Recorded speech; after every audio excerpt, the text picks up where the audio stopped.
You're listening to Creating a Universe, a Love Anarchy podcast hosted by William J. Rogers. On this show, we follow the journey of creatives, artists, and entrepreneurs who are making a name for themselves in the ever-evolving landscape of today's industry.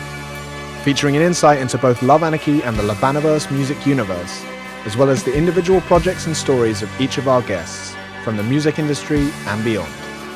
So whether you're a budding creative or simply interested in what goes on behind the scenes, this is the podcast for you. Hello and welcome to Creating a Universe. I'm your host, William J. Rogers, and today I am here with the maestro composer behind Phoebus The Knight and Hartlight, Adrien Djouadou. How's it going, Adrien? Hi, fine, and you? Yeah, good, thank you, man, good. Just to check, did I get the pronunciation on your name remotely correct? Well, I think so. Can you repeat it? Just to be sure. I said Adrien Djouadou. Well, honestly, perfect. Oh, wonderful. That's a cool name, man. I dig it. Thanks. So thank you so much for joining me, man. I've been really looking forward to this one, man. I'm a huge fan of your work, and we've obviously got to chat a little bit prior, just in messages and stuff. So, for anybody that's not familiar with your work, would you be able to perhaps give a little bit of an overview as to who you are and what you do? Yeah, no problem. Thank you for inviting me, and likewise, love your work too, man. Thank you, man. Say it on camera because, thank you. You deserve it. So, just to clarify, I'm the composer of Phoebus The Knight, but I am not the composer of Hartlight, where I only do the arrangements, and it is Noémie that is doing the composition side on Hartlight. So my main composer project is Phoebus The Knight. It's a power symphonic metal band that goes a bit into progressive, but not overcomplicated stuff with weird bars and stuff. Just like the structure of the songs can be a bit unusual, because the point of Phoebus The Knight is that he tells a story, actually, a bit like Love and a Verse in a way. Because there is a whole universe that Axel de Montalembert, the singer, is writing, and every of our releases is a part of this story. So we have the main narrative arc, that is the albums and the first EP, and we're going to do side stories to deepen the lore with EPs under titled Chronicles, and there's going to be one soon, actually. And it's going to focus more on other stories that are going to put a different perspective on the main events of the story. So it's kind of a complicated world, because Axel is a history fan. And I have to talk about the story side before talking about the composition side, because the two are very linked together. So Axel used our history, the history of humankind, and he melts it with fantasy elements. So Phoebus the Knight and his companion, the Knights of Heliopolis, are alchemic knights, alchemical knights. I don't know how to say it in English, but you get the idea. And they live for a very long time, and their goal is to elevate humankind spiritually, morally, physically, if possible. And they are fighting, of course, evil. So you got this evil good fight, very very classic, but it gets more complicated than that, because the story, who is the bad guy in the the historical characters, is not always obvious. We chose some maybe how can I put it, controversial point of view, maybe. To who is bad and who isn't, and actually in the end you see that no one is really black or white. So that's a very interesting story. Maybe we will dive into it later. I don't know, it depends on what your questions will be. And so it's very interesting for me, because in life I'm a professional opera singer. And so I have the habit to sing music that has a story behind it, because I always play character on stage. And having this opera culture in my ears and my musical knowledge made me want to do a music that would function a bit like an opera. Let's not be pretentious, but you know what I mean. So my goal with Phoebus the Knight is to make a music that will tells the story. So I work with leitmotifs. I work with always the story I have to to enlighten for each songs and stuff. So I compose for full orchestra and the band, guitar, bass, drums, voices. And in Phoebus the Knight, I'm not the singer, I'm the guitar player. And because like that was my first instrument. And I'm very happy to play guitar, next to singing opera.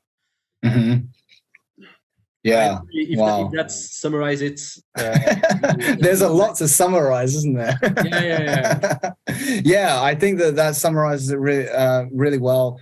I mean, yeah, I want to delve into like everything there.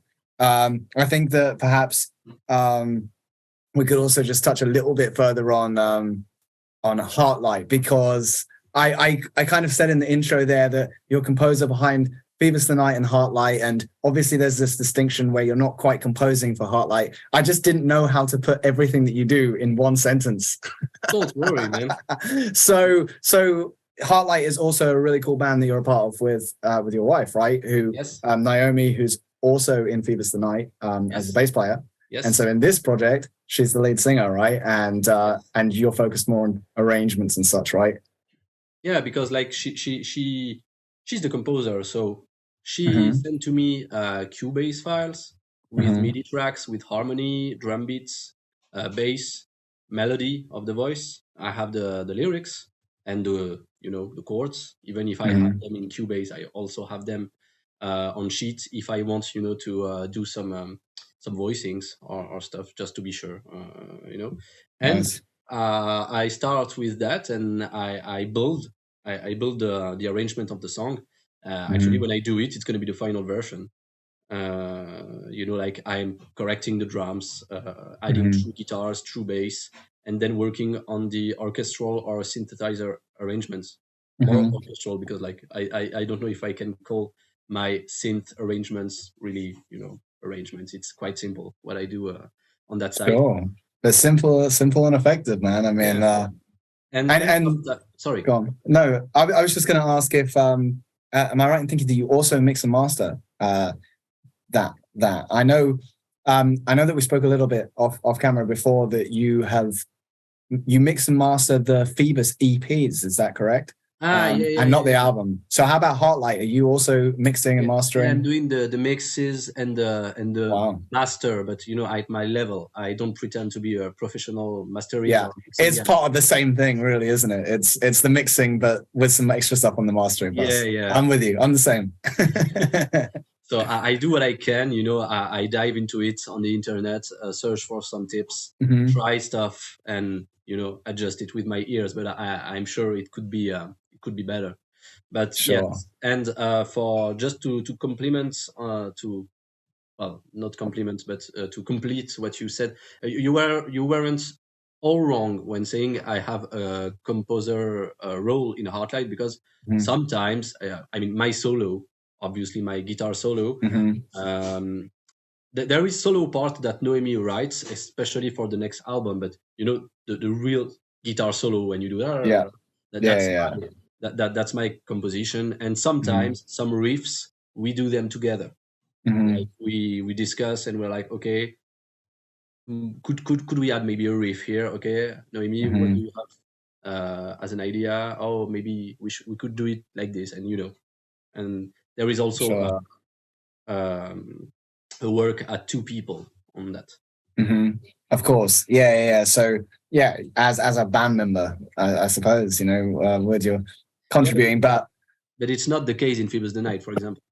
Yeah, so with Phoebus, from what I gather, you have Axel, the lead vocalist, and he's really the guy that's coming in with the concepts, which is very rich, in-depth lore, all this world-building stuff, which is obviously totally up my street, absolutely fantastic.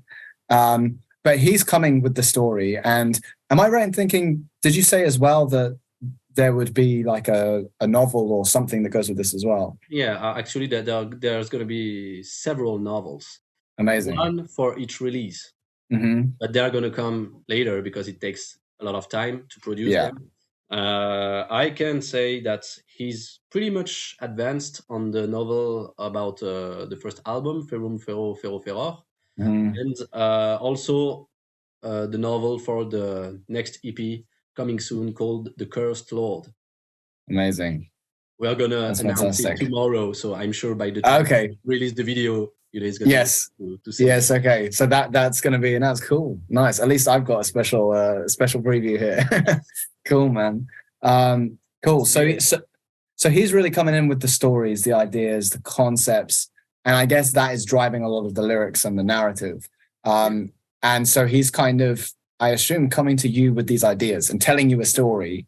Yeah. And then you seem to be approaching it very much in a way like a film composer, like you've got this whole kind of franchise in a way to score, to soundtrack. Is that a right assumption? Like perhaps you can go more into how you approach this process. Actually, it's half of this. I mean, he comes with the story, the ideas. We discuss them because sometimes I have the right to give my opinion, and sure, he changes some details, but I mean, it's really details because what he brings every time, it's really, really great. I mean, he really has this talent to build a story. It's crazy. When you will be able, you people and you, William, to read the novel, honestly. Yeah, I can't wait. Nothing to say. It's fantastic. And so when I got that,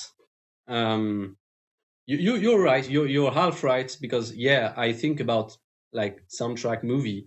But as you know, we are several vocalists actually in the band. In the album, it doesn't actually. It was the first thing we did. Even if we released The Last Guardian, the first EP, before, it was the album that was written before the first EP. You got yes, I see. So, with the ideas coming and stuff, we were like with Axel, okay, that would be great if more people of the band could sing and embody some characters of the story. So you got this movie soundtrack, but I'm very much inspired by classical music and the opera. It's very important, even if you also have a like musical side, because it's complicated to go opera, totally opera. But you have some dialogue sections and things like that, right?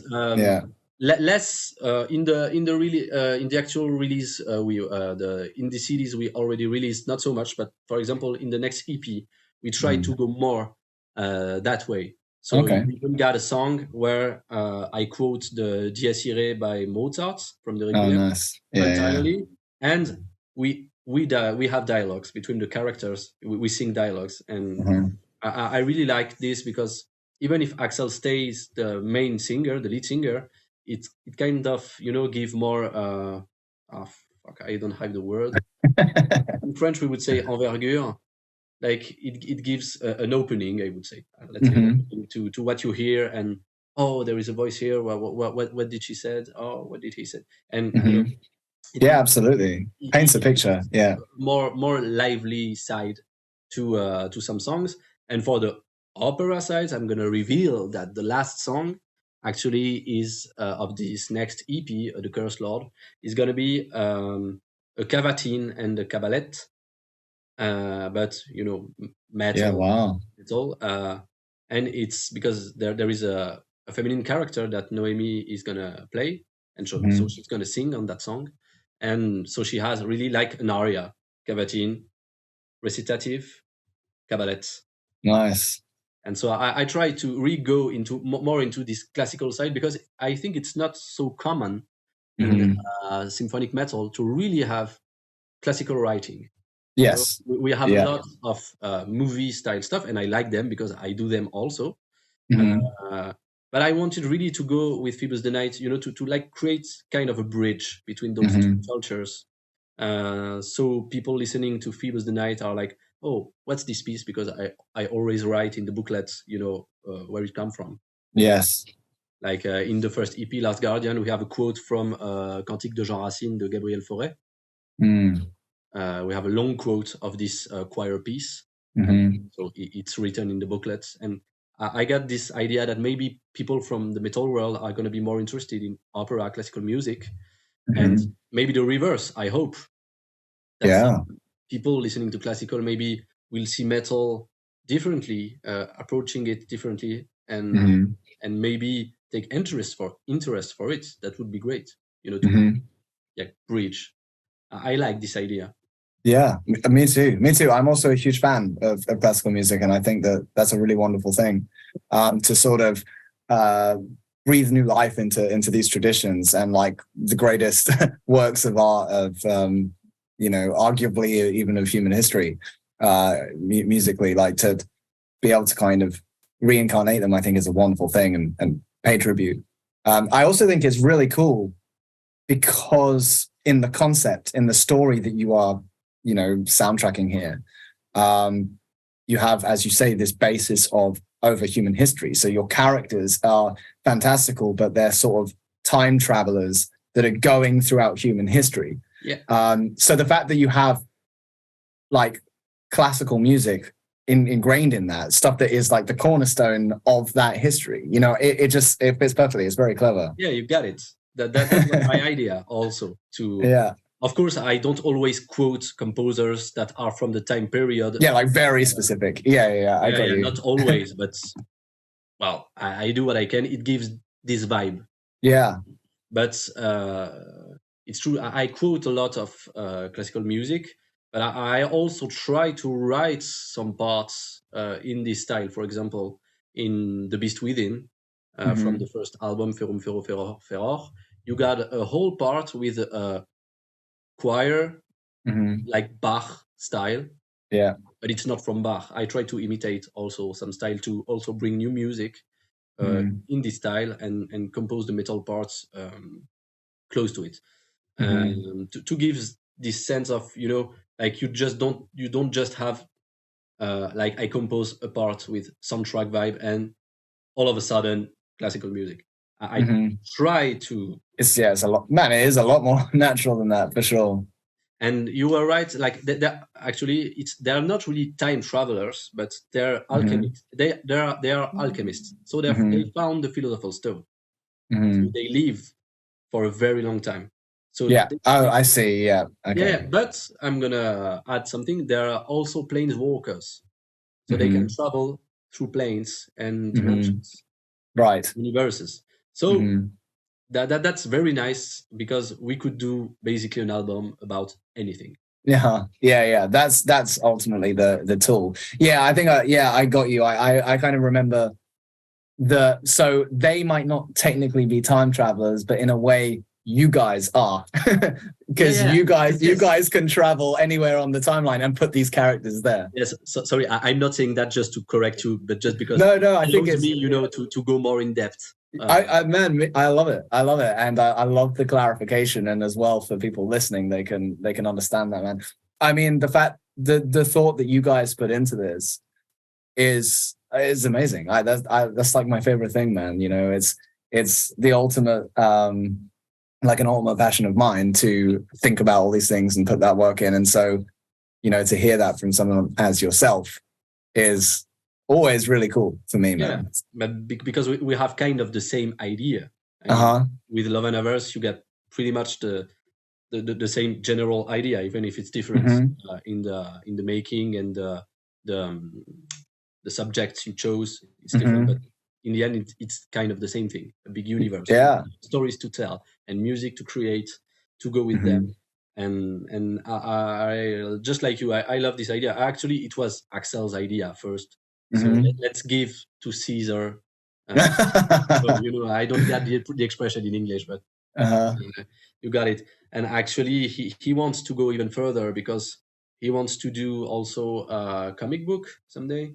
Amazing. Well, if you're gonna do a novel, then why not a graphic novel? And I mean, honestly, the novels, I was really amazed about how he goes into details. Historical details. Everything is so well documented that it gives this sense of the world feels real. Exactly. Yeah. I mean, every little thing has its place in the story, in the background, just like Soulsborne games. You know what I mean? Yeah. Nothing is left to hazard.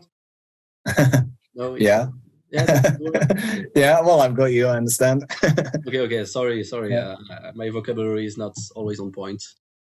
Oh, that's quite all right. I mean, obviously, actually that leads into my question I was going to ask, is that when Axel writes, and for instance with these novels, is he writing in English or in French?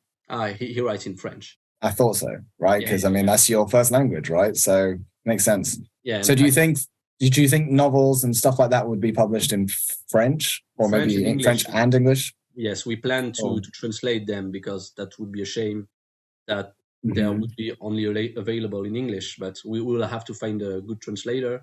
Yeah. That doesn't work for too much money. Well, yeah, because you'd really want to capture the nuance, not just have a direct translation, right? That would be nice. Yeah, to have translation that translate the humor, because also there is a lot of humor, surprisingly, but really in the style of French comic book. Like, nice. If you read, I don't know if in England you have the Chronicles of the Black Moon or those kind of stuff. Yeah, cool. You know that? I'm not familiar with it, but it sounds cool. Yeah, it's great. Or Requiem, Vampire Knight, maybe. Oh, I don't know if you get translations of those in England, but they are great comic book, and they have really a particular sense of humor. And Axel is a fan of those stuff, and he got this sense of humor very, very, very good. And so when you read the novels, really you're into the story and you have a good laugh. Sometimes, and well, I'm really impatient for them to be released, but he has to finish them, of course, before. And we work on a lot of stuff, so it's complicated to do everything. Of course, man. Yeah, that's really, really fantastic. And what's great for me, actually, as a composer, is that when you got always stories coming, well, you never lack ideas, music. Yeah. Because every little piece of story, I don't know about you, but I straight away I get music in my head. Yeah, it's so inspirational. Yeah, it's inspirational. You got a story. Oh, I have this coming in mind. On the computer, bam! One day, one song. Amazing. And that's how we work, actually. That's why we cannot produce a lot physically, because, well, you got the financial side of things that prevents us to print too much CDs and stuff. But yeah, we are so into it that music is always composed, story are always written. I mean, we already got the second album ready in terms of composition. In terms of writing, it's ready. We just record it. But, and maybe we're gonna do a bit of a break in writings, because we have also to tour, record. Yeah, lots to do, man. Yeah, lots and lots of stuff, of things to do. Yes. Yeah, amazing. So just to like give people a little bit more of depth to what's currently there then. So you have the first EP, you have the first album, which, as you mentioned, the first album was actually the first thing you wrote, but it was released second. The EP was released before it, The Last Guardian. Both amazing records, by the way. And from what I recall from chatting about it before, these two records are based within a certain arc of your story, based in a particular point in history. And from what I gather, the next release as well, or one of the next releases, I think, is part of that, and then other ones. So perhaps you could maybe just delve in a little further to what's going on in these albums. Yeah, no problem. Records. I'm going to try to summarize them. So the first EP is the prologue to the first album, okay? And the next EP is a side story, something else. And the next album will be the end of this first narrative arc that is happening into the French Revolution. So you want me to tell a bit what's happening in the story? I'd love to. I think the French Revolution is an awesome setting, by the way. I mean, especially fitting as you guys are French, obviously. But yeah, I'd love to get more of a overview of what's going on. I'm going to summarize the story Yeah. I know, but I must warn you that I am not the historical specialist. Uh-huh.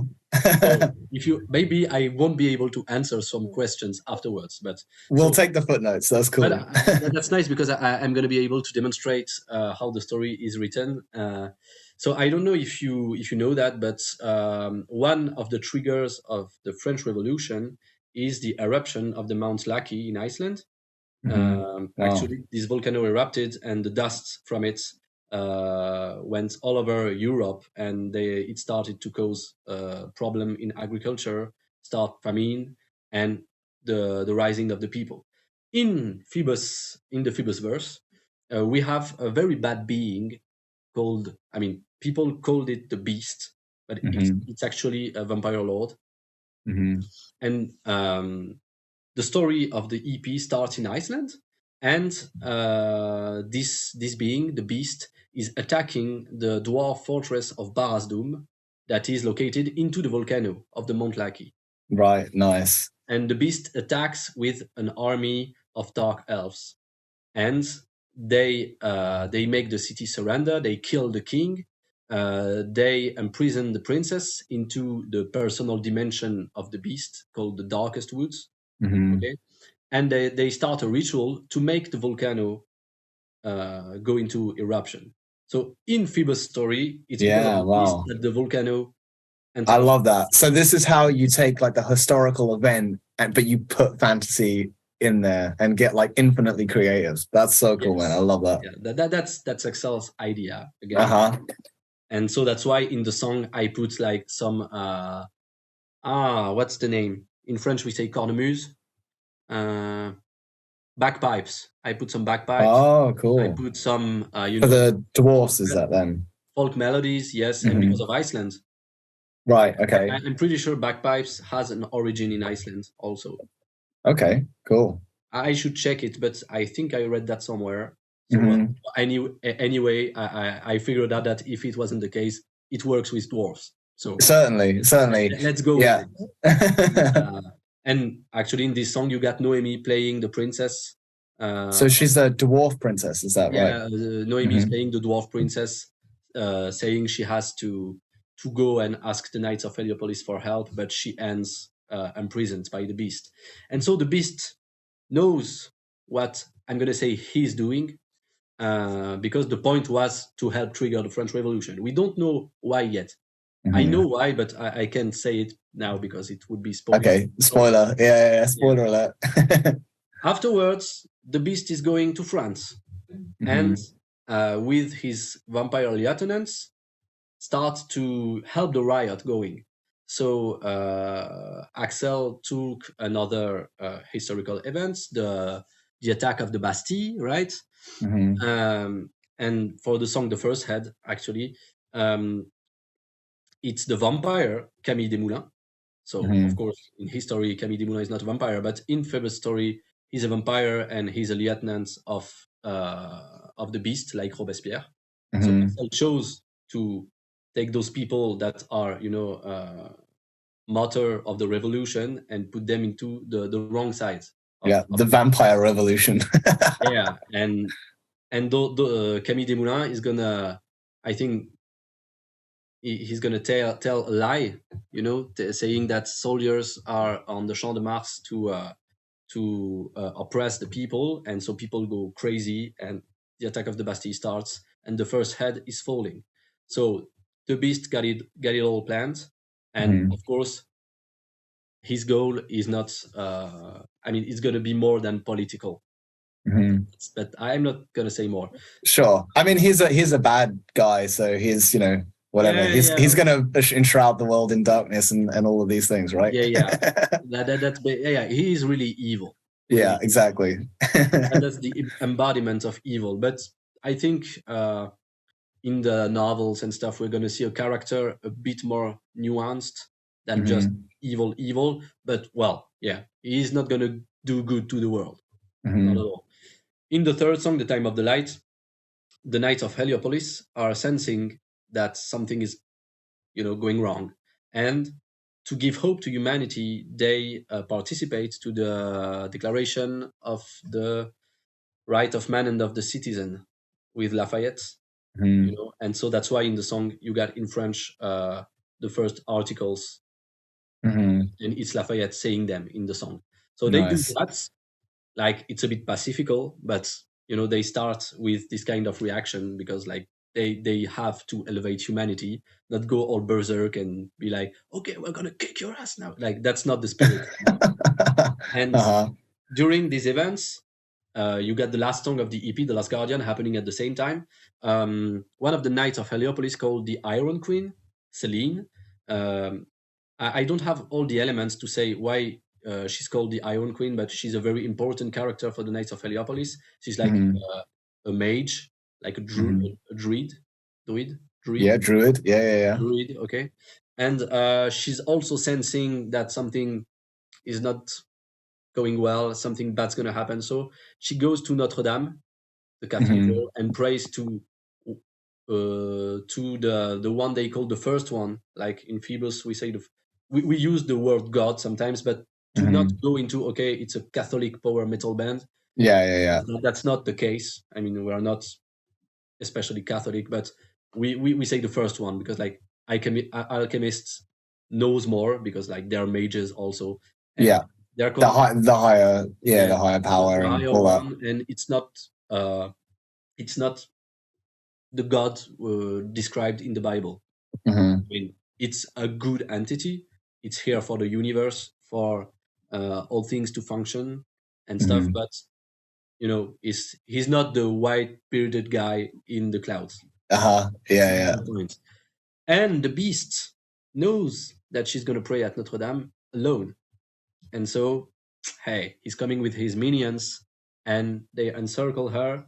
And the song is a dialogue between Celine, the Iron Queen, and the Beast. That's why you got the screams and the feminine voice. So the Beast is saying that he's going to take her into the darkest woods, his personal dimensions.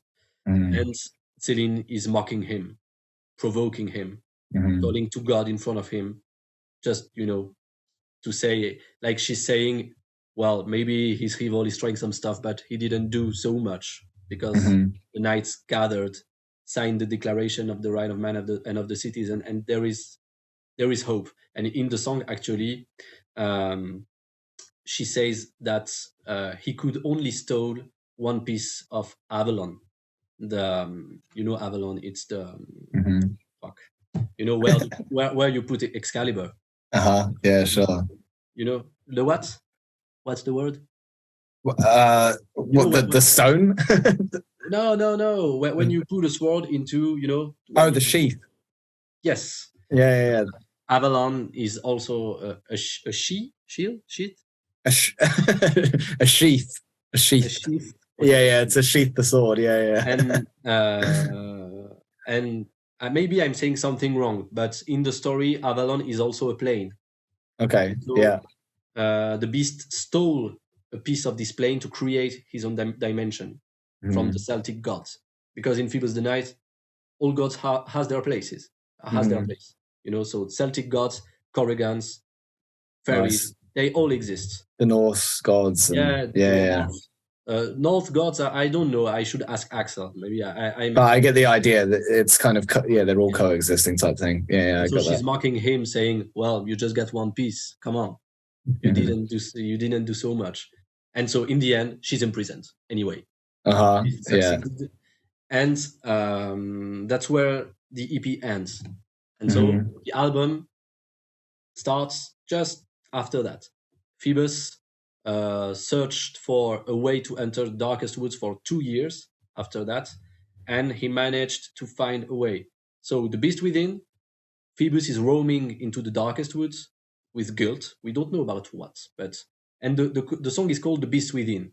So there is something here. I don't know what it is. Axel didn't. It's a surprise, but you know, we can maybe guess that the beast being born maybe has to do with Phoebus, and that is notable with the idea. Yeah, I mean, these characters are somewhat linked, clearly. I mean, as a main protagonist and a main antagonist, and even in the front cover image of the album, which is a fantastic image, you see these two characters facing off against each other, and there's definitely like one is the good guy and one is the bad guy. It's very clear, but they're very parallel in that way. Yeah. I mean, they got the same armor, but Phoebus has the golden sun and the beast has the black sun. That is a symbol, really, really dark symbol, because like he's evil. And yeah, they have basically the same face. So you're right. But I don't know yet what's the story point that will explain that. But well, the beast is roaming the darkest wood in search of Selene. He's not comfortable with something, don't know what. And he manages to find her after roaming the darkest woods, fighting maybe some monsters and skeletons. You will see that in the novel. They meet, and they are very happy to meet again in the darkest woods. Okay, it's not the best place of all, but well, they meet. It's the song "The Iron Queen," the second song, and then they do a plan to fight the beast in his own dimension, and that brings us to the Scarlet Dance. And the Scarlet Dance is the fight between Selene, Phoebus, and the beast. And because of their plan that I'm not going to reveal here because it's going to be put in detail in the novel, they succeed to send the beast to the soul of the beast to the Tartarus. It's a dimension beyond the frontiers of time. So it's not the Greek Tartarus. Okay, it's like a very dangerous dimension where soul hunter are going, and you get all sorts of monsters, people, very dangerous people going there to hunt souls, find all artifacts lost there, and the beast is just a soul there, and well, he's in deep shit because because he's weaker in the form of his soul without his body. So in the instrumental Semen Pessimorum, you don't get the details of how he got into hell, but he manages to go home, to hell, because like actually it's his home. Well, and there he manages to form a new body with the soul of the damned, and he sings the song. So the second part of the album, after the second instrumental, is about the beast. It's the beast side, and the beast sings about his plan in darkness will prevail. It's the like musical song. Yeah, I love it. I love that, man. Yeah. He's like, fuck, I failed, but you will see, Phoebus. I'm going to kick your ass and kill your king. So we know now that one part of his plan is to kill the king, Louis XVI. I think it's Louis XVI. Well, I will sound like a jerk if not. Your history. As I said, well, are you sure you cannot edit this part? I'm joking. No, of course it's Louis XVI. We know that he wants to kill the king. Why? Don't know.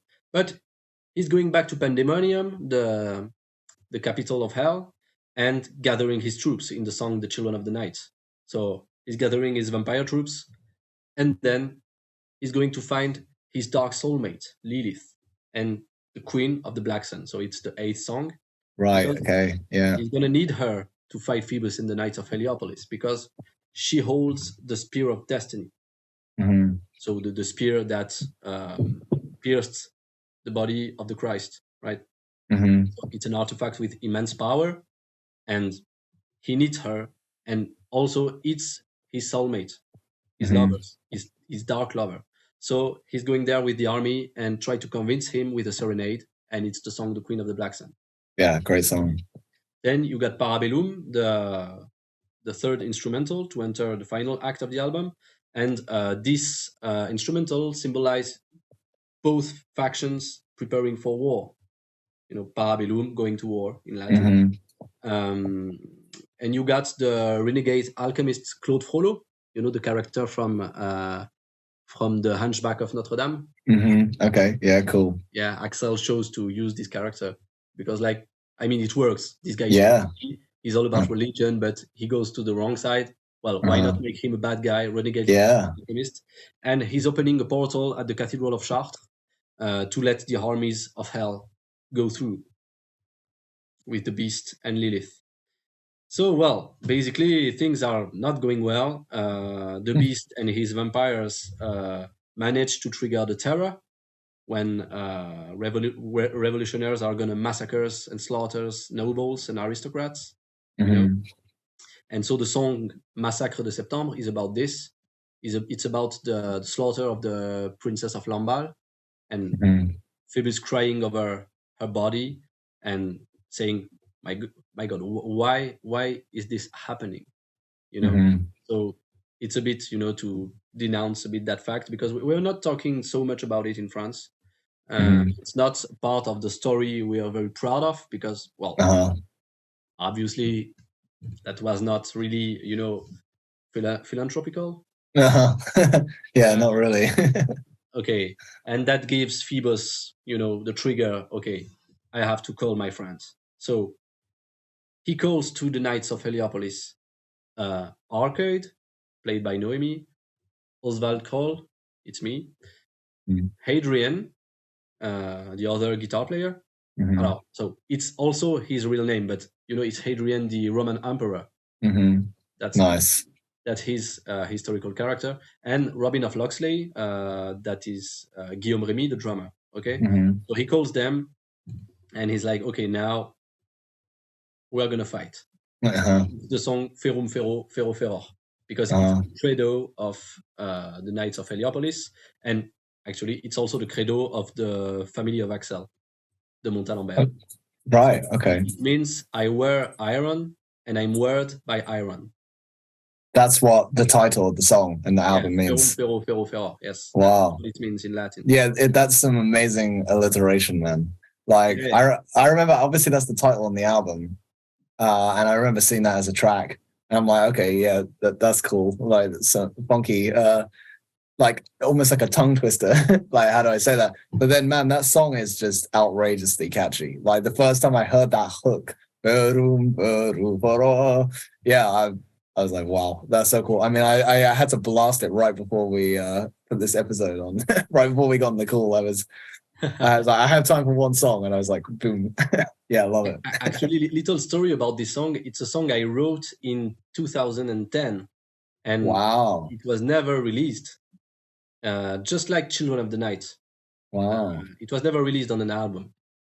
So I was like, wow, this goes pretty well with the Symphonic Power Metal we want to make. So I took this song. Amazing. And it became Ferum Ferro Ferro Ferro. Nice. So that's the big battle. Yeah, no, that's the preparation of the big battle. Okay. The knights are coming. They're going to the Cathedral of Notre Dame, where most of Lilith's troops are gathering. We don't know why. Why are they going to Notre Dame? The beast is not there. There is only Lilith. And in the Sword of Justice, they are going to fight Lilith and her troops. And there are so many, and Lilith has the spear. So, and the Knights of Heliopolis are there are only 5 at that time, so maybe there is Céline with them. So maybe there are 6, I don't remember. No, there is Céline with them.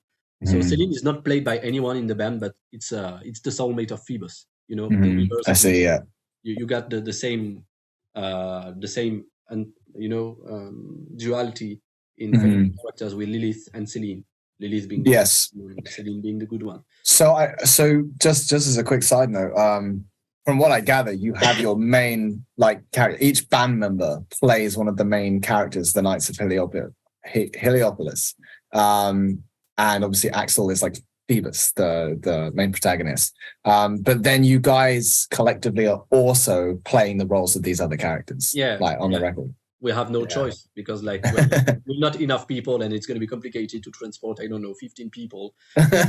Praise, in the song, hey, that's my time. Yeah, just for a line. Of course. Actually, in the Fall of Barras Dûm, I'm also playing the Dwarf King on one phrase. Yeah, cool. It's the phrase when I say, da, da, da, da, da, da, da, da, da. I don't remember the words. Just it's your part. Enemies scenes forever want to come. It's this phrase. It's the Dwarf Kings, and Noémie is playing Sigrid, and in the album she's doing Céline in the back in the Iron Queen, or Lilith in the back in the Queen. Yeah, amazing. She also plays Lilith at the end of the Sword of Justice. So the last song of the album, it's the fight between Lilith's troops and the Knights of Heliopolis. And unfortunately, they fail. The Knights of Heliopolis fail. They don't have, an artifact powerful enough to counter the Spear of Destiny. So the album ends on the cliffhanger. They're in front of Notre Dame, losing the battle. they're fucked. What's gonna happen next? We need Gandalf to turn up at the light. Yeah. Well, I won't spoil the story of the next For album. sure, we'll see. Yeah, of course. We'll talk about that one when it comes out.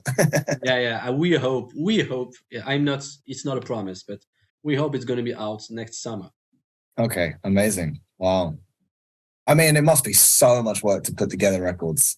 These records, man, they're huge productions. Actually, the fun part is it's not so long to compose. Like Ferrum Ferro Ferror, we did it in 3 weeks. Oh my! Wow. The EP, but you say you had some parts as well that had been around for a long time. Yeah, you're right. And the EP Last Guardian, we did it from 0 to final product in 1 month. Amazing. So we work fast, and for the Last Guardian, it was even faster. What was complicated with Ferrum Ferro Ferro Ferror, it was, all the thing after recording, composing. We had much trouble to find a label. We found one, but they are late for the worldwide release. So we released our stock because we announced the date several times and it got so late. It was crazy. That's why between the record was ready long before the release. Sorry, I'm sick. So sorry to hear that, man. Well, that happens. Yeah. I'm gonna drink a bit of water. Yeah, you do that. You do that, man. No worries.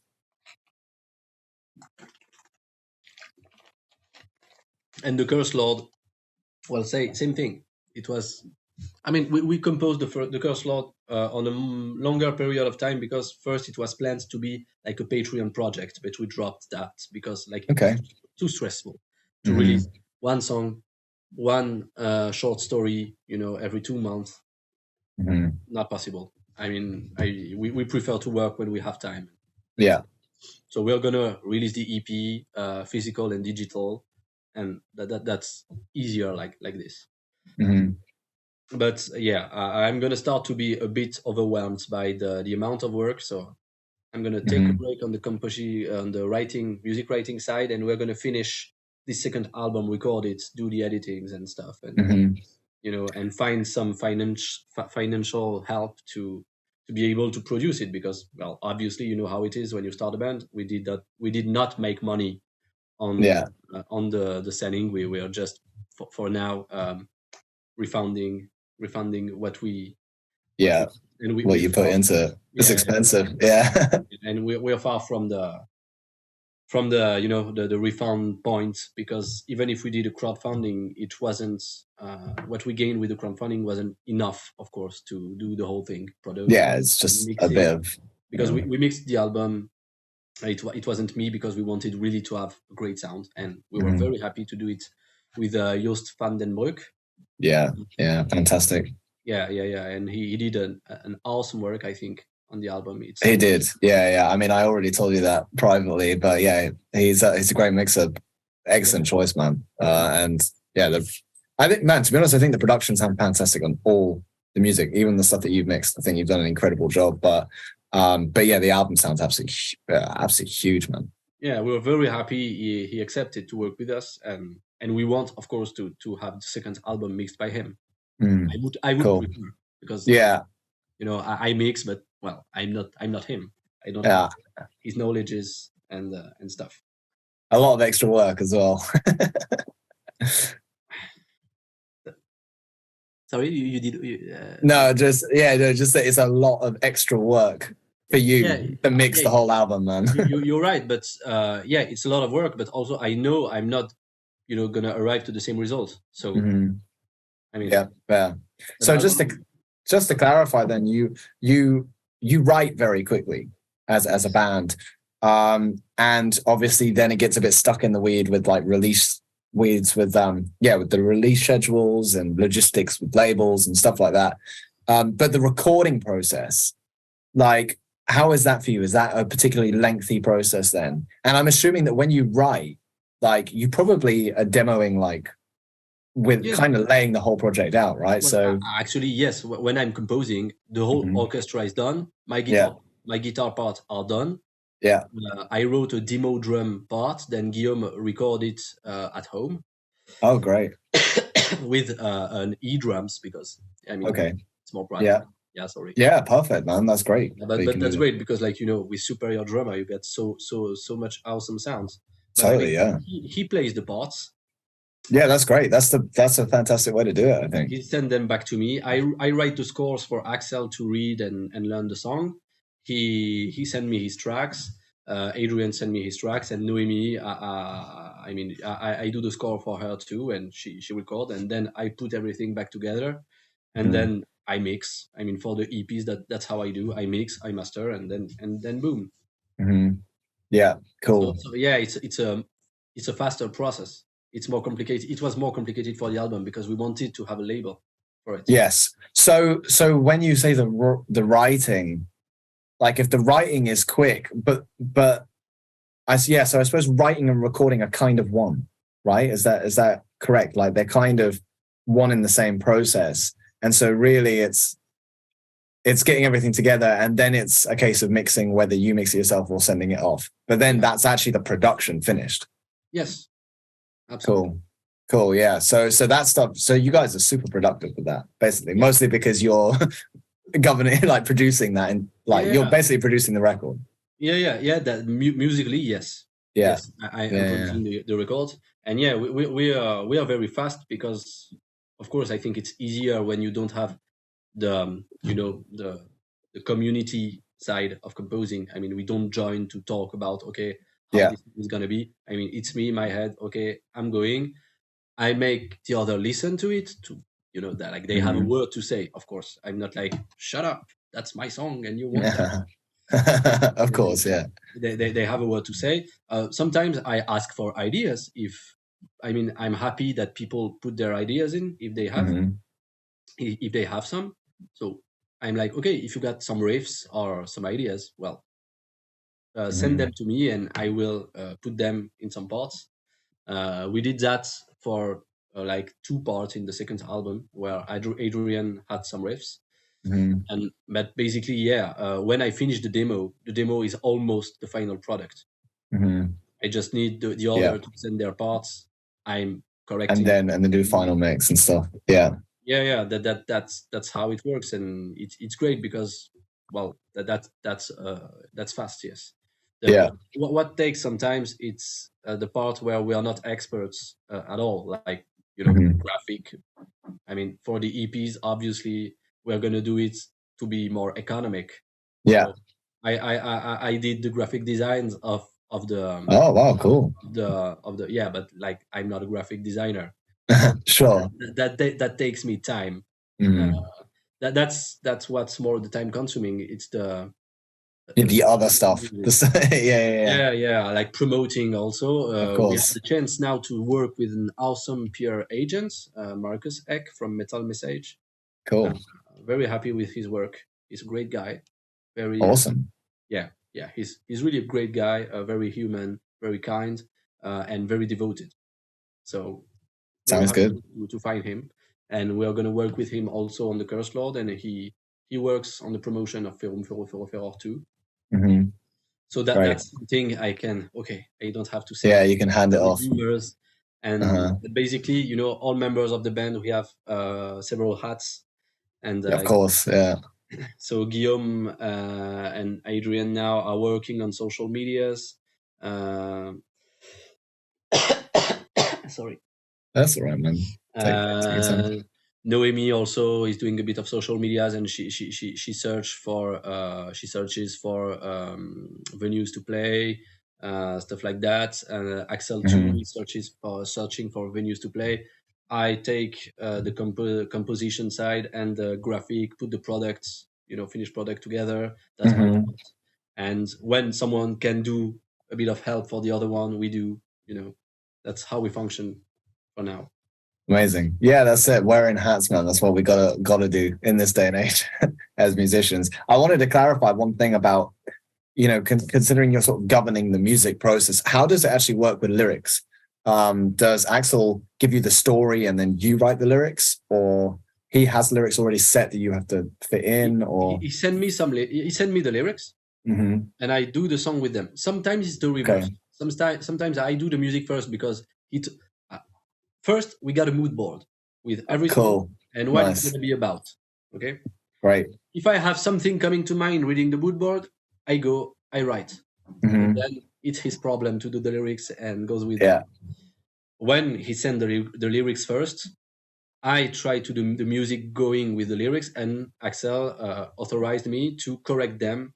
Not correct, it's not the right word, but you get the phrasing and sometimes I rephrase some verses. Do some rhymes if I want.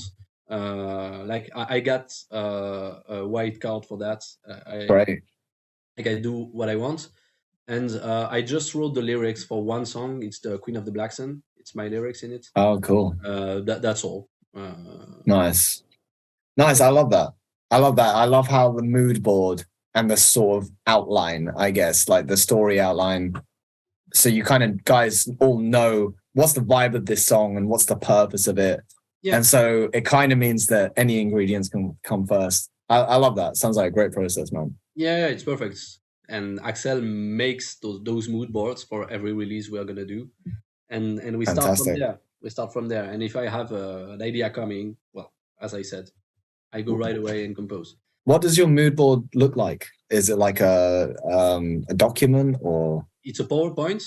Cool. You have an image. Yeah. Usually a painting that Axel found on the internet or in a book. And each painting goes with the song. We have the title. Maybe it's not the final title, but a title for a song. Then we have a text describing all the events going into the song. Cool. Nice. So you're getting the story and the visuals and stuff all in a PowerPoint. I love that. And Axel put also some musical references for what he would like it to sound. And if I agree, well, I go that path. And if you have something else, I do something else. I'm free with that.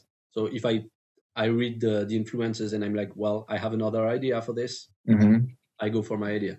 Yeah, cool. Because you've got the main music, say. I get it. It's not good. And actually, I think we're not going to do that anymore because I think it's better that the story alone inspires the music.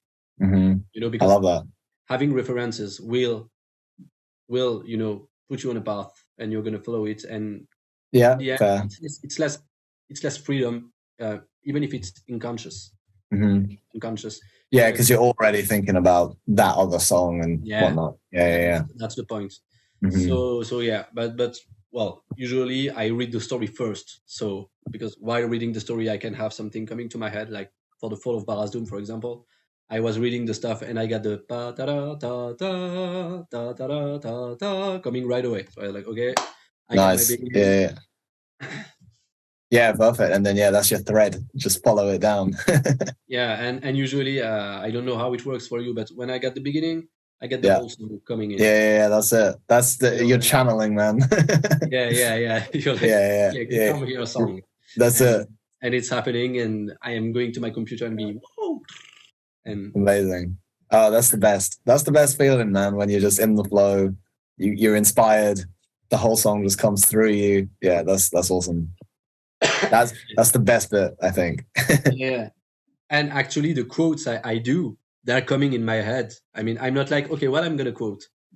Nice. I have the song, going through my head, and then that will just come there. Yeah. Nice. And I'm like, okay, that's gonna be the quote. Yeah, it's amazing, man. The song. And actually, there are more quotes in the Curse Lord, the one coming, because like when I read the beginning, I had already, instead of original music, I had A Night on the Bald Mountain from Mussorgsky. Nice. Coming in my head, and I was like, well, that means you got to use this. And I love that. It does so well with the subject of the EP. Yeah, man. I love that Russian romantic music, man. It's so good. And basically, it's heavy thrash black metal, this piece. Oh, fantastic. You know what I mean? I mean the original piece, Night of the Mountain. Into it, well, it's black metal. Exactly, yeah. Just needs guitars and bass beats. Yeah. Totally, man. Yeah. It's already there. So, So I did some melting with original music and this one for this song.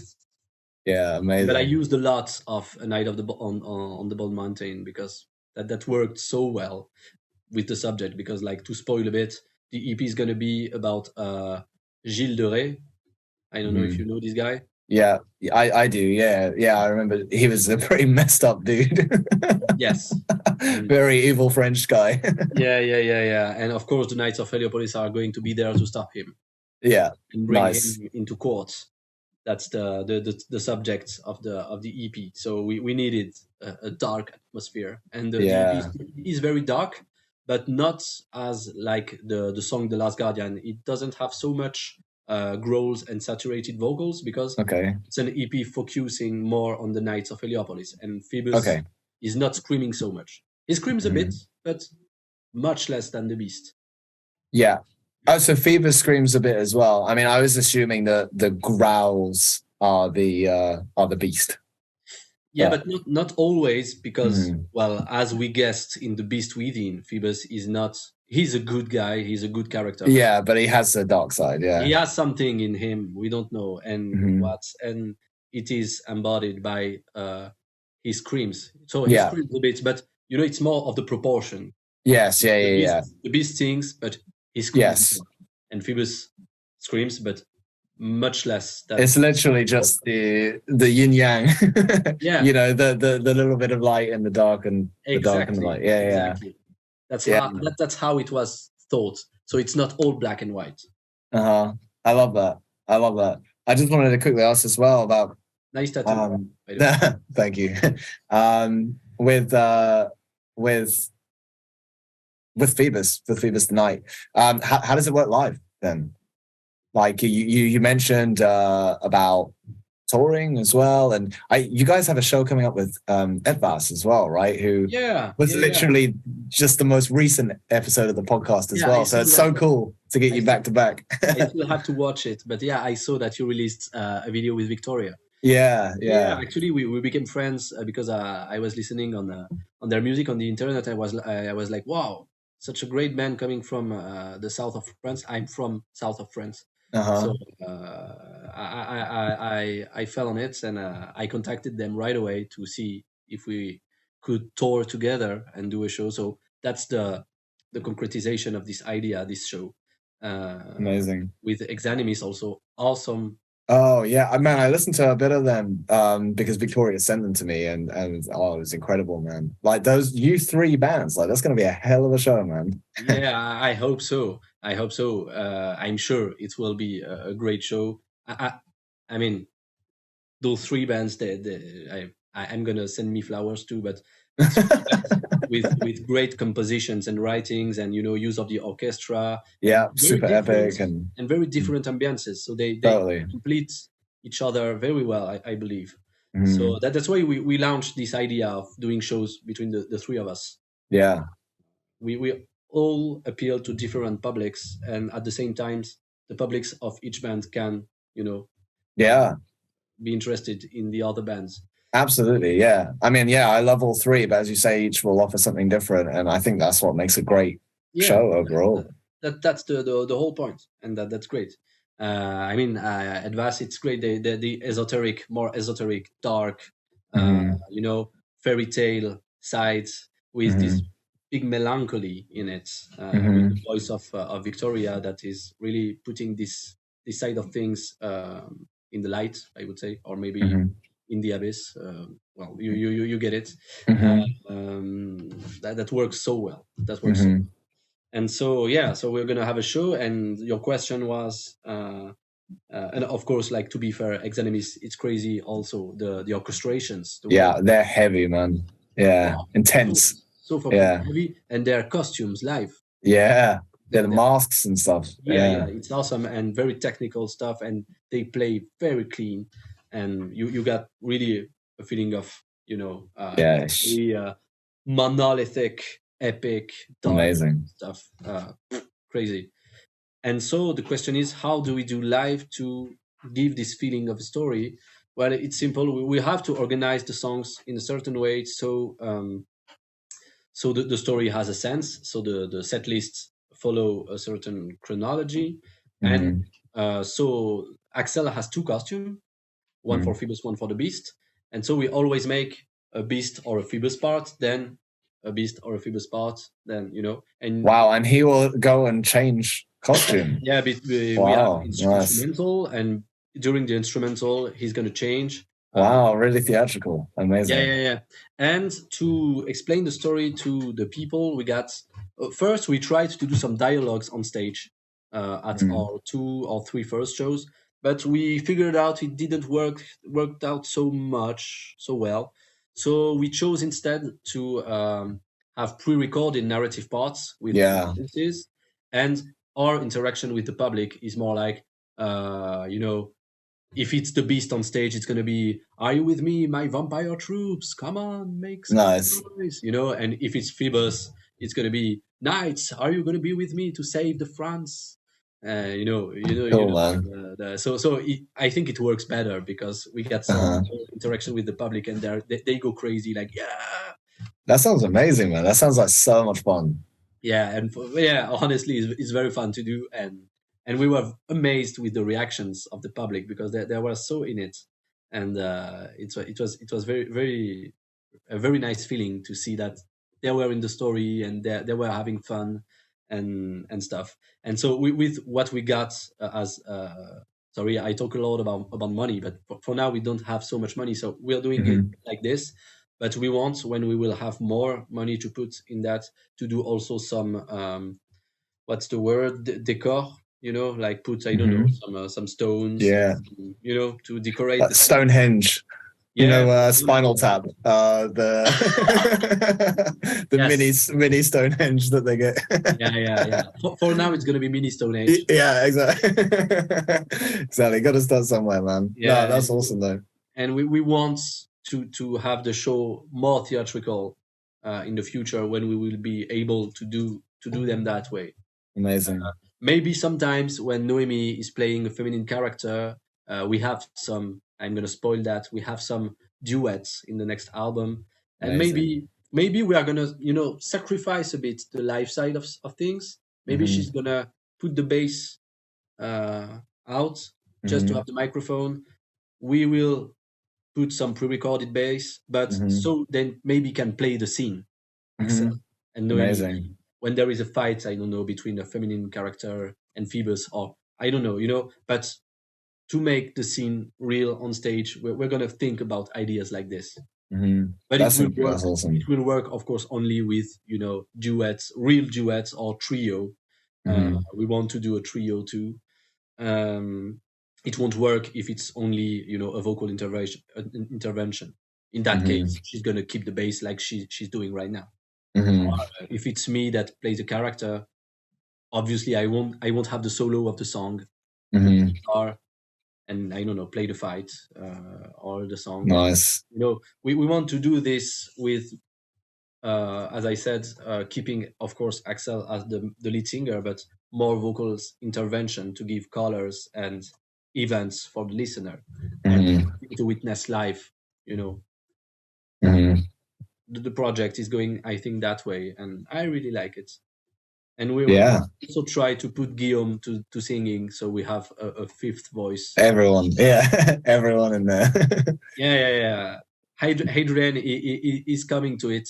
He has one solo phrase in the next EP, but he has one. Cool. Yeah, he's in there. And more and more, we're gonna have some more vocal intervention with the character coming in. Yeah. Oh man, that sounds so cool. Wow, I'd love to come and see you guys live. You said about touring. Are you just playing locally in France for the moment? For Do now, you have anything planned? We did France and Switzerland, and we want to play abroad more, but we have we need to have the opportunities to do that, and that it would be financially sustainable. That's the whole problem of touring when you do one gig at that time. So we are trying to plan a tour for now, but unfortunately for you, it's not going to be in England. But of course, not yet. Not yet. That because we want to go there. We want to go there and play. That would be so great. Well, I'd love to be in the south of France, man, watching you and ETWAS and that show, man. Like, yeah, it sounds fantastic. Well, you're just like 5 hours from Nancy, but the next show. But well, it's Sure. But of course, I understand if you can't make it. Perfectly understandable. Yeah. But we want. I mean, the opportunity is. I'm sure it's going to to appear. Absolutely, man. Absolutely, you guys are doing incredible work. Like, I absolutely love it. Like, again, more people just need to see it and hear it, man, because like they're gonna love it too. Like the quality of work that you do is exceptional, man. And I think even if people haven't heard it yet and they're just listening to you talk, they can hear how much you guys put into it. And yeah, I mean, it's an exceptional standard of work, man. And I fully believe that, all the things that you guys want to do, like, you're going to achieve. So it's fantastic, man. Thank you so much for your compliments. That goes to my heart. Yeah, it's a pleasure, man. I would love to talk to you all night, man. I'm just conscious. I know that you're super busy, so I don't want to take up too much of your time. There's like maybe 100 other things that I'd love to ask about, but maybe you can ask some more last questions, like and last questions. Oh, I just the problem is I struggle to not open up too much of a wormhole. I feel like we might have to do a follow-up one time because I'd love to get a chance to maybe talk more about you personally, how you go into music, and man, we could talk about the opera thing and all of the stuff, man. But well, if you want, we can take 10 more minutes. Honestly, now that we're in. Okay, all right. Well, in that case, would you be able to give like I suppose another Cliff Notes version of how did you personally get into music, and what has been your journey from there to what you're doing now? Okay. When I was little, my father and my mother were really listening a lot to music. Mm-hmm. And my father put me when I was like 5 in an orchestra rehearsing. And I don't remember, but it seems I was amazed. And so what instrument were you on at 5 years old in the orchestra? I wasn't playing. I was into listening. Oh, wow. Like, I see. Yeah. You know what okay. I mean? Listening like, to the, yeah. He did that to make me, I think, curious, because he I see. Yeah. so bad. He wanted so bad that I play an instrument and do music. Nice. Amazing. And so I wanted to play violin because one of his best friends, that now is one of my best friends, Jean-Luc, is called that name, is a violinist, and he was one of the first violinists of the orchestra of Avignon. Mm-hmm. And Amazing. I think it got me the idea to play violin. So I started the violin at the age of 7. It didn't go pretty well because the teacher was really, really rough, calling me names and stuff. So 3 years after, I was like, okay, I don't want to play that. And I wasn't. 3 years though. I wasn't particularly gifted, honestly. I wasn't really like a good, musician at first.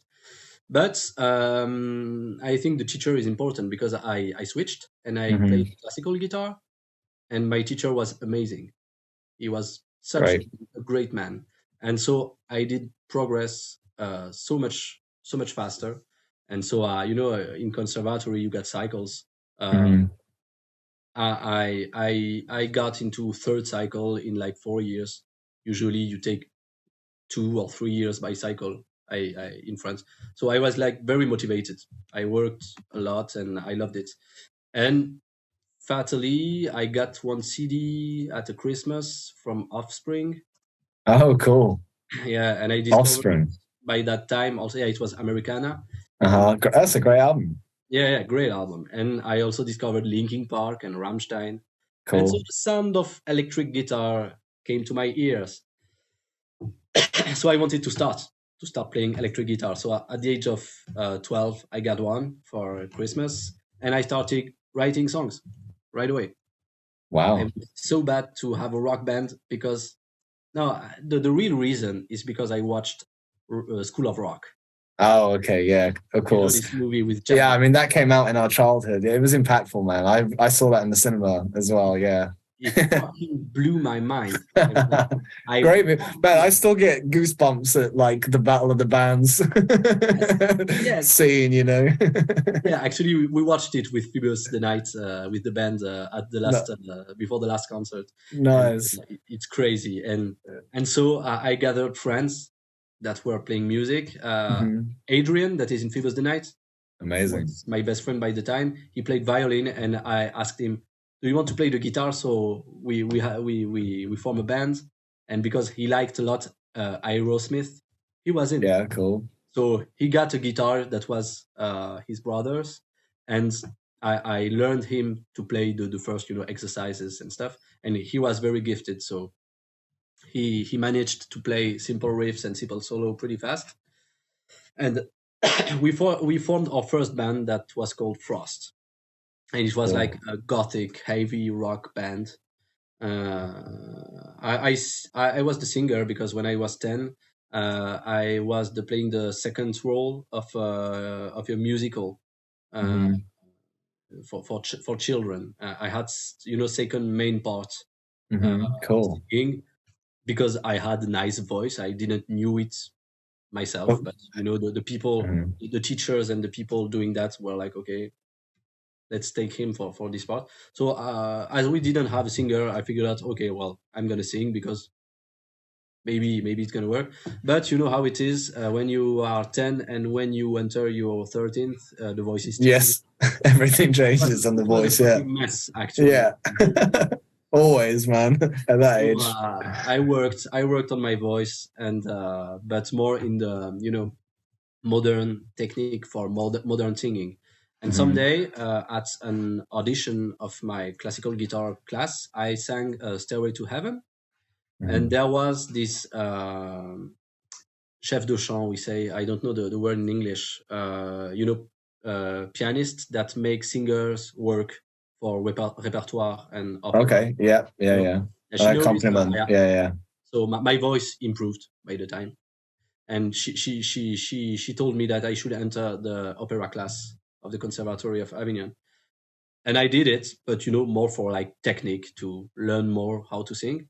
And I liked it, but I really wanted to do metal. And by the time the band Frost changed and we became the band Nobelium, there is some releases on the internet, and it was a heavy rock progressive band with crazy shit in it. So I was, but we did much more. Complex music, but not complex in the terms of musical writing, but more of the melting of chants. Like you can have a tango passage. You can have classical passage in another song. You have disco passage in another song, jazz. Full prog. Yeah. The production was not good, but I still believe the music was. And someday I will re-record those songs. And make sounds great. Album, because it was also a concept band telling a story, and the story that I wrote, by the way, it was very nice, Metropolis-like, and inspired by like both Metropolis and Gunm, the manga. When you say Metropolis, you're referring to the Dream Theater album, or like the film, the movie, the original film. Okay, the original film.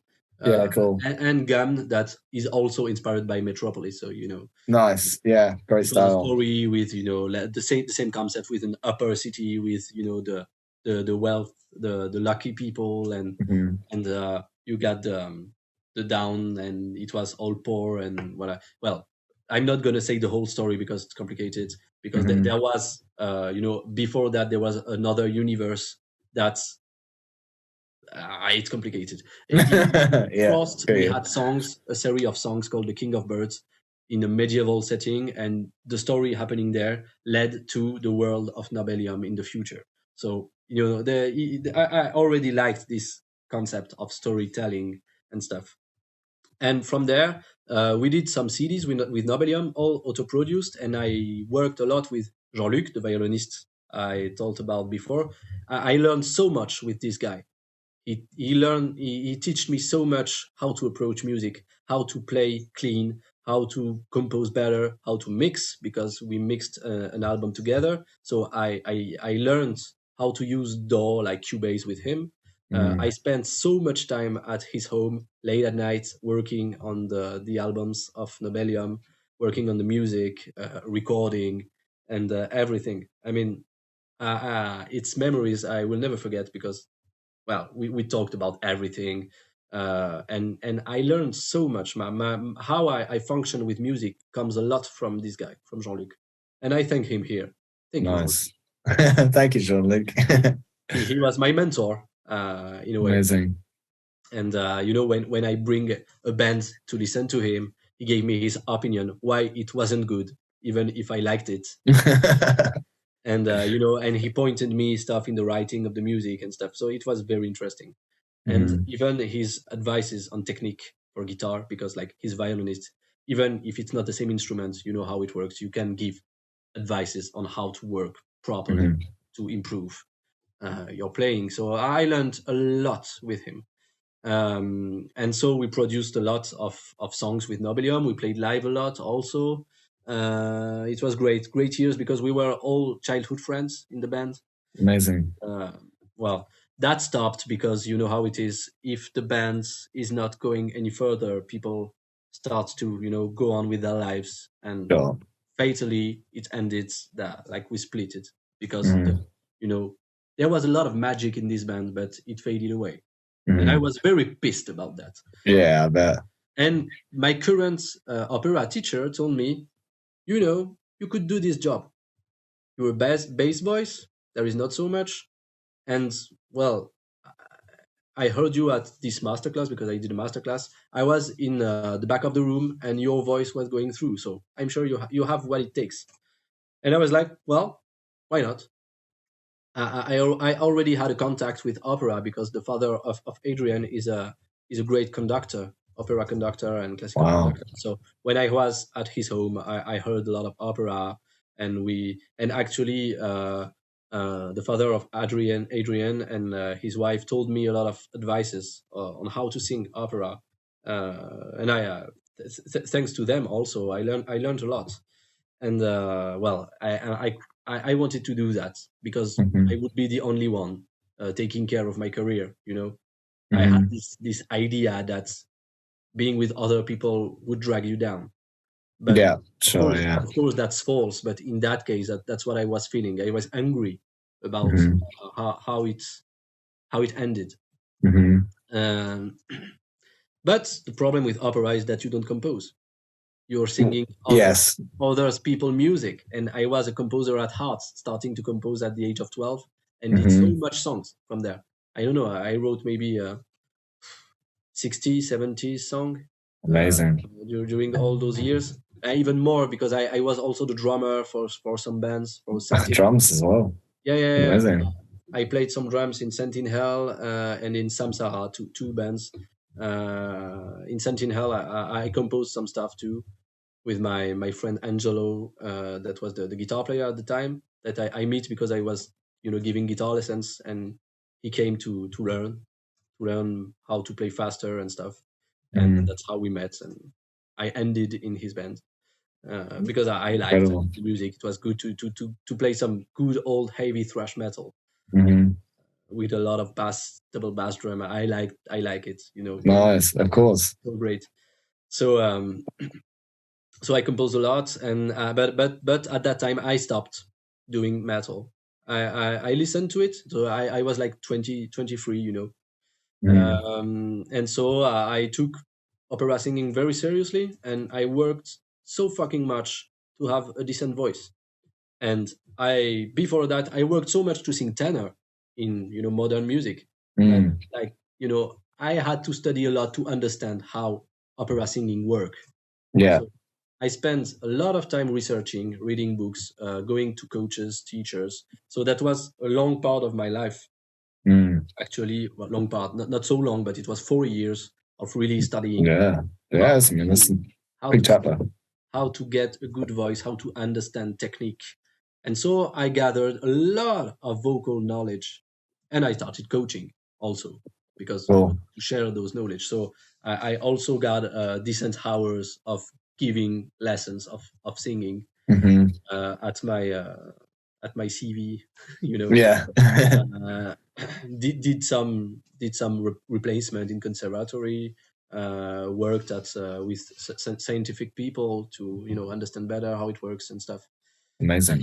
Give my opinion also on some stuff. Well, a lot of things, and I started to get my first contracts as an opera singer.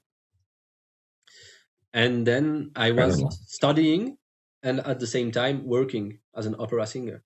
Like I was doing both, studying opera, working in operas. And fatally, you got to go to a superior school at some point, because I'm a bass voice, and bass voice takes a lot of time to develop. Like when you're 26, 27, you're a baby. When you're It's the voice that arrives to maturation the latest. Like you're starting to be good between your 30s, 35, 40. It's the golden age. You get the full voice, and even some roles you cannot sing them. It depends, of course, of your the base material you have, but some roles you cannot sing them even before 45. Yeah, like, wow. For example, Wagner roles. If you got a voice for Wagner, well, 40, 45, it's gonna be the right time for the like Wotan in Oh, I love that, man. Yeah, I love amazing part. Again, that's some metal right there. Yeah, that's some fucking metal. But it's fucking hard to sing, and you need so much endurance. I mean, I couldn't dream to start working on it right now. It's like you need some hefty kahunas, man. Like for some this. balls of steel, I'm gonna say it. That's it, man. Yeah. So for now, I'm working on roles I can sing, and I'm happy because I have some work, so that's great. I'm gonna sing at the Opera of Lausanne next year for 2 productions, and well, I'm gonna just get back a bit. When I wanted to enter a superior school, I got the choice between the CNSM of Lyon and the HEMU of Lausanne. I choose Switzerland because the teacher there. I wanted to work with this teacher, Adrien Djouadou, and I was very happy of my choice because our work together was really great. I learned a lot, my voice developed a lot. But when I arrived there, I did a little side black metal project that I released under the name of Roi Rouge, because I missed metal. I was all alone in Switzerland, no friends, no one. I was a bit depressed, so black metal. Yeah, perfect. So I released one little cassette. I don't know the audio. The cassette tape. Yeah. On a small label, small black metal label, and well, just give me 2 seconds.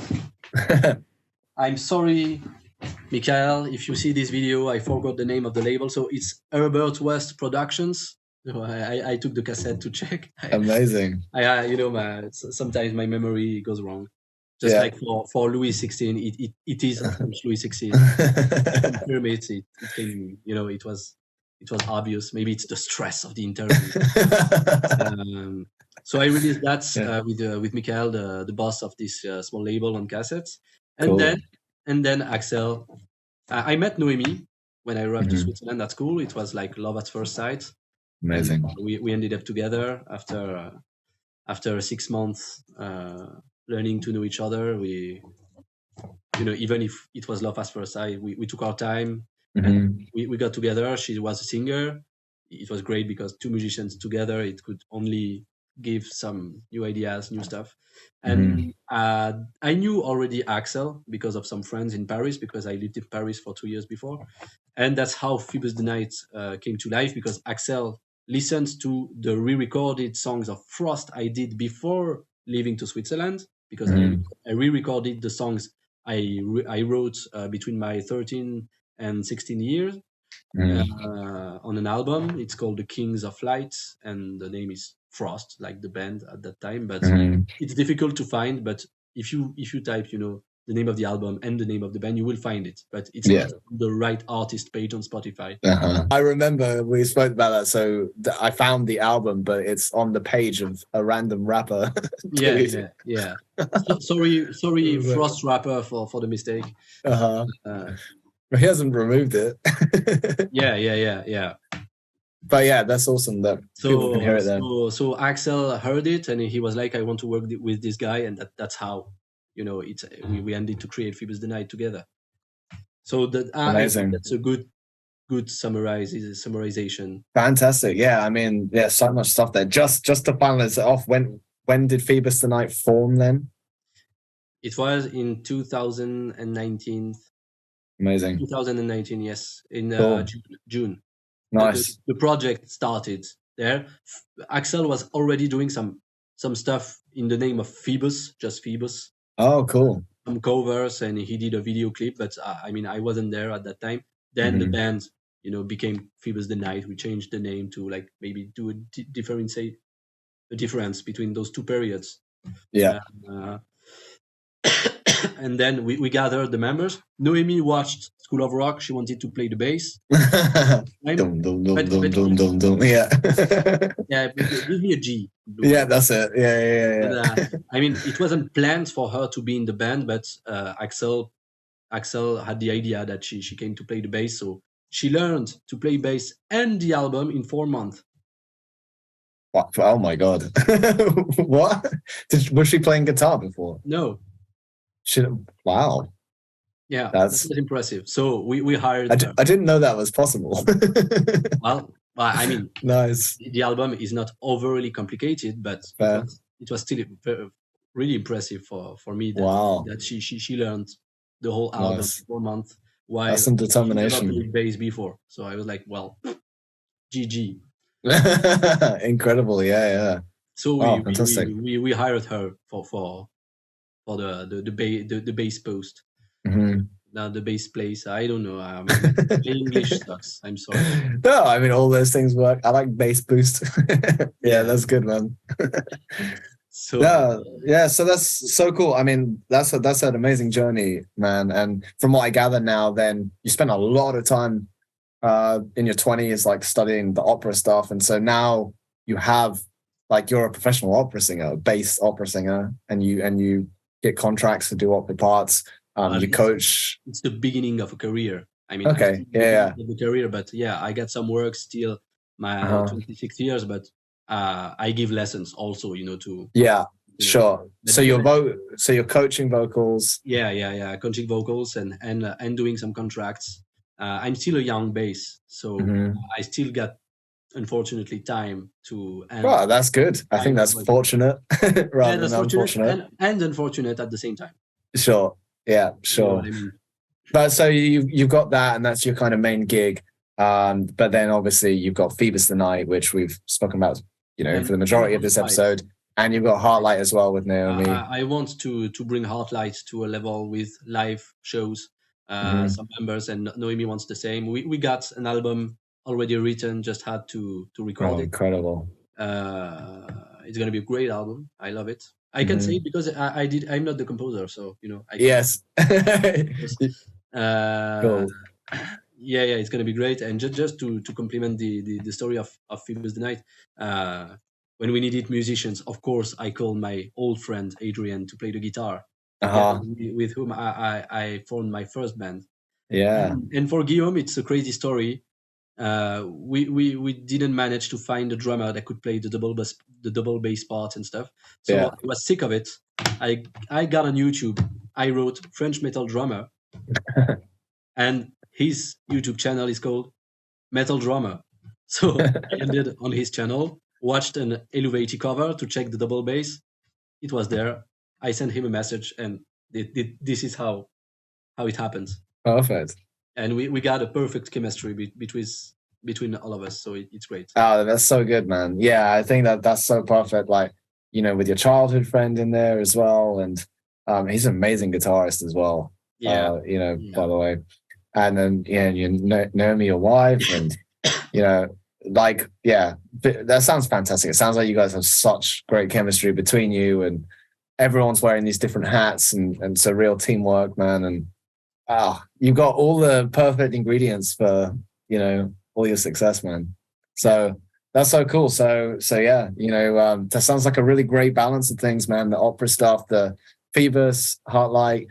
I love Hartlight as well, man. Those songs are really fantastic. Perhaps I'm going to have to speak to Noémie sometime, and we can focus more on that. I'm sure she will be happy to do that. Cool, man. Cool. Yeah. Well, man, I really appreciate you being really generous with your time, because, you know, I know we were, you know, on a little bit of a tight one, and you know, I really appreciate you going into that stuff, man. It's so cool to hear more about your story, your journey. It's a really interesting one. I love hearing about all the Phoebus stuff, man. So good.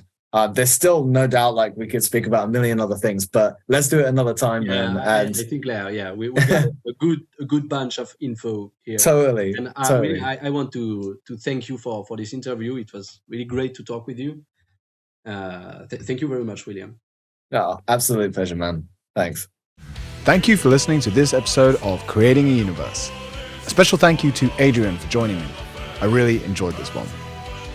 Be sure to check out Adrien's band's Phoebus The Knight at linktr.ee/Phoebus_the_night and Hartlight on social media at Hartlight_music. Links will be in the show notes. That's all for this one. I'll see you next time.